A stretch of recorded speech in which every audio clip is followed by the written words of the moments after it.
Oh, hi, this is Mr. Gagnon again. We're going to take a peek at dynamics, the causes of motion.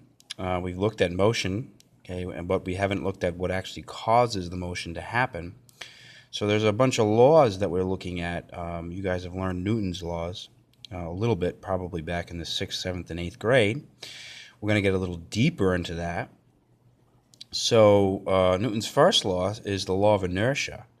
And that just basically says that an object wants to stay in its constant motion or at rest. And it will stay in its constant motion and its rest until something comes in its way. So on Earth, it's easy to visualize something like a projectile like this. Okay, on Earth, because we hit it. Let's say we hit a baseball, and it goes up in the air. Well, we've got gravity pulling it down, and we've also got some air resistance pushing it back, and finally it hits the ground. So that's like what we're used to on our planet. But if you think for a little while about if we took away a few of these things, like if we took away air resistance and we took away gravitational pull, you'd have a situation where, well, it would be a situation that this wouldn't exist. So this is on Earth, a baseball throw. Now let's say we were in outer space. There were no objects around.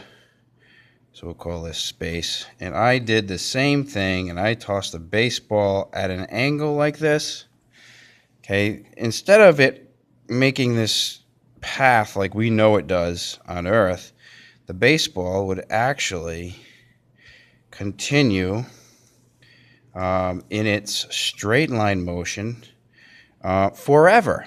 And that's kind of an odd concept to understand, is the fact that Newton said that an object will continue indefinitely until something stops it or slows it down or gets in its way.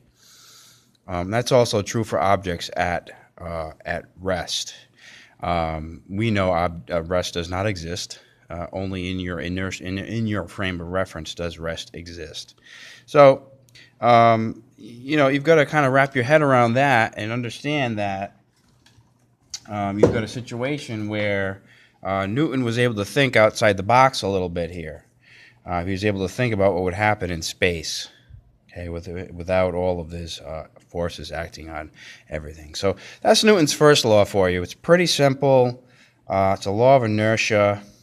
He also states, too, that the bigger the object, the more it wants to stay at rest or in constant motion.